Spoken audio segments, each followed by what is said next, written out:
Hey again, everyone. Welcome back to another episode of Speaking of Sundara, where I talk about Sundara, Dawn of a New Age, my fantasy RPG setting. And right now, we're still in a lot of production. We're getting the wheels turning on stuff that was paused due to the OGL debacle, like I talked about in the last video. For those who didn't see it, go check it out. You'll see some of the challenges we're currently dealing with. But while I'm getting that going, I wanted to make another video talking about something that's kind of been glossed over in the setting and that I think folks might find interesting. And it's one of the things I've been trying to do with Sundara of I tuck little things into the corners and try to change up things in a way that may not be immediately obvious. But when I do that, sometimes folks don't pick up on it or no one really remarks on it.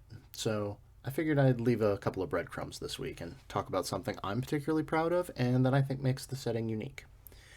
But for that, I need to discuss a little bit of the meta and the stereotypes that we've created as players and explain what I'm doing to subvert those in the game. And for that, we're talking about spellcasters.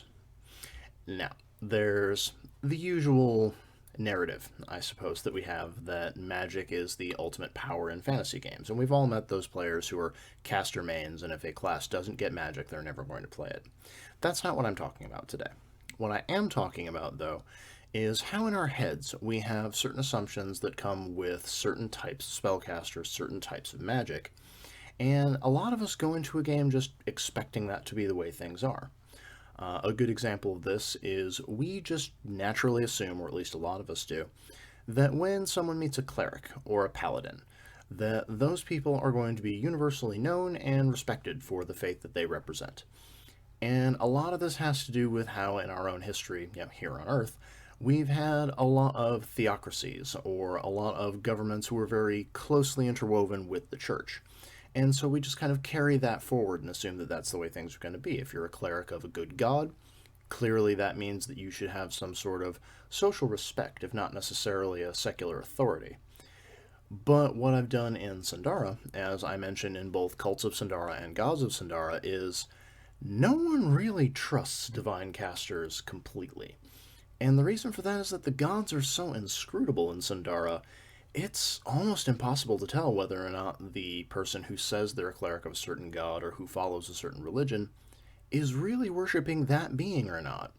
Because gods have so many different faces and so many different facets. You could have a dozen churches that all claim they have their own religion, their own deity, when in fact it's really the same creature from the outer realms that's giving all of them this power. As long as they're doing what it wants, it doesn't really care what particular shadow you see on the wall, if we're using Plato's allegory of the cave. But beyond that, today I wanted to talk about our usual opinions and our usual interpretations of the sorcerer v wizard setup. And in a lot of games, those two classes are very, very similar. They have the same spell list, they have lots of the same rules and restrictions with how their magic works, particularly in both D&D 5e and Pathfinder, which are the two games thus far that Sundara has been put out for. More on that later once we start converting to other things, as I mentioned in the previous video.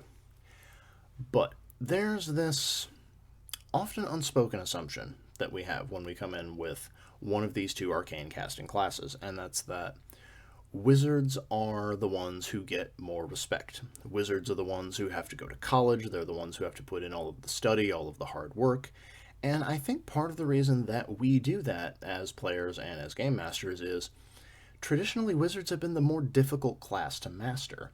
Prepared casting is not an easy thing, and there's a lot of players who just refuse to touch it at all. I highly recommend you do, at some point, at least give it a try, make sure it's not for you, but that's getting off topic. But we've had this idea that because the meta of the class is more difficult to master, and that there's so many more moving parts that come with a wizard, therefore, in-game, wizards should have a higher social standing or be more recognized or more trusted, all of those things. Whereas sorcerers are easier to play. More often than not, they're the spellcasting class that people start off with because there's not as many moving parts to them of it's point, click, done. They get unique bloodline abilities, they can sort of change things up a little bit, but they're not having to do calculus to figure out all of their magic. And that carries through in a lot of ways of sorcerers are often seen as individuals who were just born with talent. They didn't have to work for it. They didn't have to go through the rigor of training. They didn't have to spend years as a journeyman. They didn't have to go through any of those social steps. They just woke up one day and boom, they have magic. That's just the way it is. And it gives them that kind of air of like, this is the lazy artist to the wizard's engineer. But in Sundara, you take those two positions and you flip them. In this case, wizards are seen as more reliable, yes, but they're also kind of seen as arcane pretenders in a lot of ways. Sorcerers are, in a very real way, a class system of its inherited power, sort of like inherited wealth. It's why the one city we have thus far who has been truly villain-coded, of Archbliss, the city of the sorcerers, is based on a gentry system. It's all spellcasting nobility. And that kind of gets into some of the iffier things when it comes to inherited power, where we end up with things like people trying to breed true for sorcerer bloodlines or trying to create them using unusual situations. And that's when we get into eugenics and whether or not power structures should be changed when certain abilities just aren't being passed down the way that they were. But it's not just in Archbliss where we find this. It's a thing that I tried to hint at as part of the larger setting, is that wizards are seen as not lower class, but they're more of the blue-collar spellcaster in this case, of like, they had to go to school, they have their tools, their rituals, their formulas, whereas sorcerers are unpredictable. Sorcerers are much more that wild blood, that thing that you find amongst the truly crazy things you hear about, like old nobility when these lines got started. They are in a lot of ways descendants from freak accidents, weird events. Some of them have been touched by the gods themselves. Some of them were just given their power from beings of the outer darkness. They are seen as far more powerful, but also far more feared. And I think that that's an important thing to keep in mind for folks who have been thinking about stepping into Sundara, is that if you have, big villains in this one, we're used to the villains being evil wizards. That's the thing we have, whether they're trying to become liches or whether they're trying to lead an army of summoned creatures. It's almost always a wizard or a cleric who's the big bad in our traditional campaigns, because you need that kind of power to challenge an entire party of adventurers. But in Sundara, you're going to be a lot more likely to find an evil sorcerer rather than an evil wizard.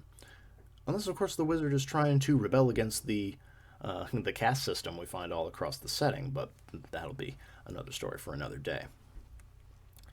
And I just wanted to take a minute to talk about that, because I thought it was an interesting inversion, and I wanted to talk about how a lot of the time our assumption with what we see when we're reading a rulebook or the amount of work we have to put into a character sheet can sometimes translate to what we see in-game and in-world, and it causes us to make a lot of assumptions around the table, and then after a generation or two, those just become the assumed way with how we play the game. But for those who are interested in Sundara, who want to check out either some of the titles I mentioned or who want to take a look at the rest of the world, check the description down below. It'll have links to all of my supplements, but Sundara in particular.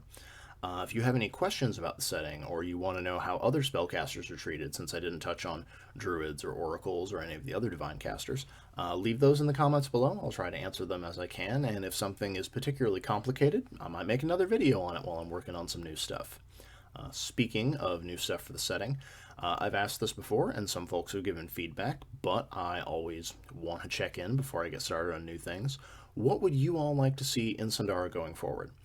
Do you want to see new classes, new archetypes, new monsters? Do you want to see adventurers big or small? Do you want to see a particular game have the setting ported to it? Let me know in the comments. We are listening to what you want to know, because, well, we need folks to play the game. Otherwise, we're just telling the story to ourselves. But that's it for this week, and until next time, happy gaming, everybody.